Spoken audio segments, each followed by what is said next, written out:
Think for a moment about how many men you know who live to please, begging for attention and validating women who don't even respect them.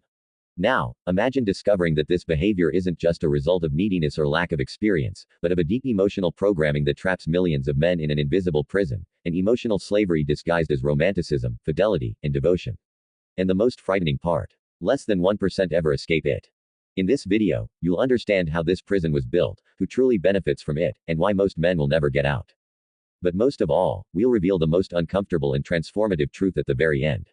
And it could radically change how you see yourself as a man and how you perceive female behavior in the modern world. If you want to break free from this illusion, this emotional prison that weakens you, traps you, and diminishes you, watch until the end. The truths revealed here aren't comfortable, but they are liberating.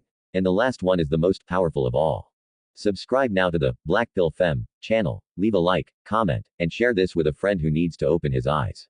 The revelations that follow may be difficult to digest, but they are essential for any man who wants to escape an emotional choice that destroys his masculinity. The emotional slavery of the modern man is fed from childhood. From an early age, he is conditioned to believe he must serve, please, and protect women at all costs. This programming starts in cartoons, fairy tales, soap operas, and romantic movies. The boy grows up hearing that he needs to be gentle, chivalrous, dedicated, and a provider. But nobody tells him that the promise of reciprocity is never fulfilled. The modern woman, shaped by decades of hyper-individualism, seeks what we call selective hypergamy, the unconscious and constant desire for men of higher status. This means a woman never commits to the effort of the average man.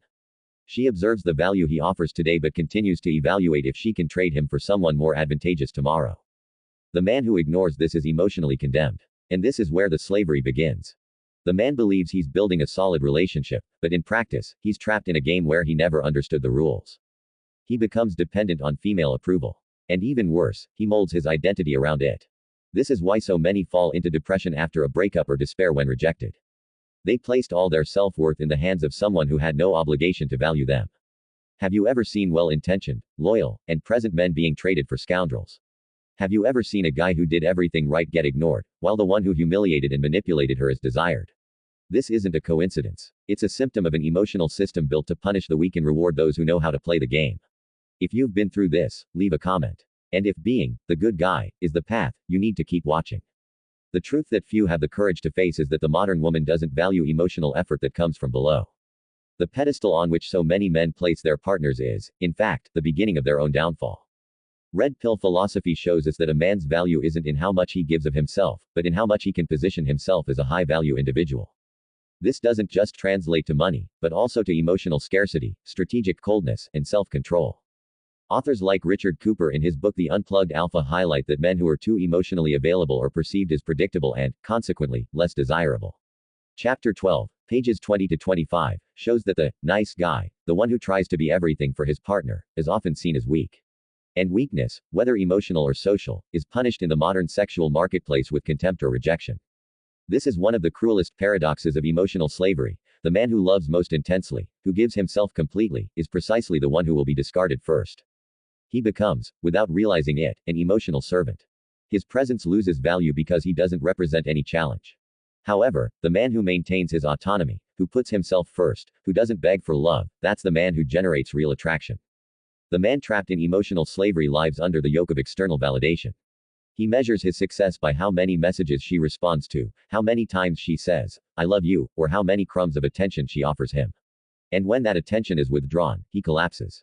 This emotional dependence is what prevents him from growing, earning respect, and taking leadership of his own life. The question you need to ask yourself is, how many decisions in your life were made to please a woman? How many opportunities did you miss out on for fear of displeasing her?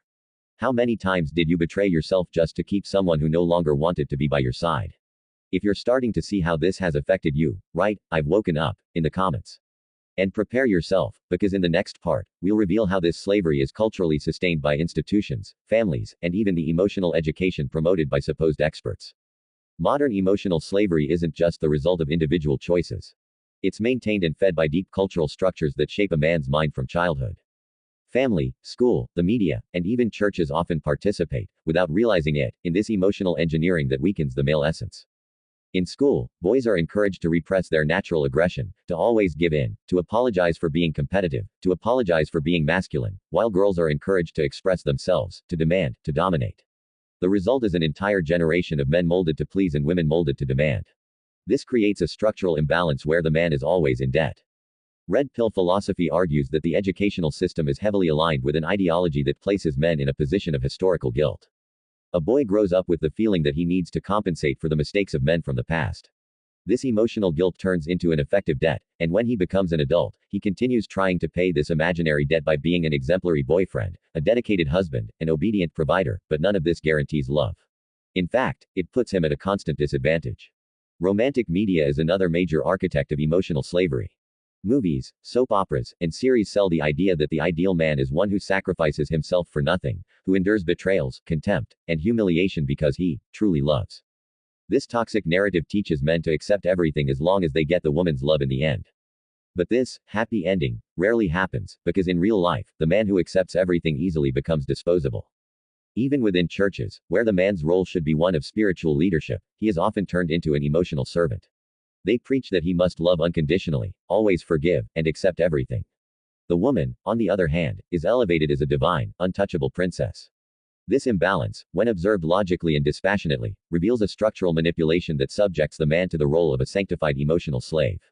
Red pill critique also leads us to revisit the concepts of authors like Warren Farrell in The Myth of Male Power, especially in Chapter 7, pages 83 to 89, where he dismantles the idea that men hold the power. In reality, they hold the burden. They are the ones who die in wars, do the most dangerous jobs, and kill themselves because they can no longer bear a life without recognition. That's not power, that's slavery with a noble facade. And perhaps the most perverse part of all this is that upon realizing this slavery, many men feel guilty for wanting to leave it. They feel selfish for wanting to prioritize themselves. This guilt is the final shackle, the one that prevents liberation. That's why escaping this emotional prison requires more than knowledge, it requires courage. If you feel this prison exists and that it silently surrounds you, write, "I recognize it," in the comments, because recognition is the first step toward freedom. Now, imagine a man who no longer depends on female approval, who doesn't validate the toxic behavior of those who don't respect him, who doesn't bow down to an empty promise of affection. This man isn't cold or bitter. He is free. And that is precisely what only 1% of men manage to be. Free from modern emotional slavery. But this freedom comes at a price. Because the man who breaks free loses many benefits that were actually disguised handcuffs. He stops being the family's darling, the dumb guy everyone uses to vent to, the perfect boyfriend who does everything without question. He starts to be called selfish, cold, and insensitive. This is because he has stopped being emotionally useful to a system that only worked if he was. This is the most important point of this entire journey. You don't have to be hated to be respected, but you must be willing to be misunderstood to be free. The majority of men don't want to pay this price. They prefer to live as emotional servants in the hope of an affection that will never come genuinely. They continue to sacrifice their energy, their time, their mental health. And in the end, they ask themselves, why am I so empty? Red pill philosophy isn't here to say that all women are manipulative or bad. It's here to reveal that the current relationship system was molded to favor the woman in the emotional game, while the man was taught to play with a rigged deck. And when he finally realizes this, he has two choices: continue playing, hoping for miracles, or throw away the board. Men like Corey Wayne in How to Be a 3% Man show that the man who escapes this prison is the one who understands his value and doesn't give it away for crumbs. In Chapter 13, pages 112 to 120, he shows real examples of men who changed their lives by ceasing to be emotionally submissive. They became scarce, selective, and intentional. They began to attract women who respected them, not because they were nice, but because they were men of integrity. Being part of this 1% isn't about earning more money, having a fancy car, or defined muscles.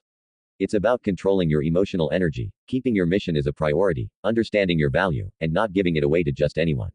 It's about moving from the position of a needy boy seeking comfort to becoming a complete man who doesn't need to be accepted to feel whole. Are you willing to do this? Are you willing to let go of the illusion to live the truth? If you've watched this far, write, "I am 1%, in the comments. And remember, this isn't about being better than anyone else. It's about being free. Subscribe to the Black Pill Feminina channel if you haven't already. Leave a like, and if you can, make a donation to support this work, as the channel isn't monetized due to its content. Share this video with that friend who is emotionally dragging himself around for someone who never valued him. What part made you reflect the most? And if you want to continue this journey of emotional liberation, I recommend 2 essential videos: Why Betas Never Win, The Anatomy of Male Failure, and The Myth of the Traditional Woman, What They Don't Want You to Discover. These videos are a direct continuation of what was revealed here and can be the next step in your transformation. See you there.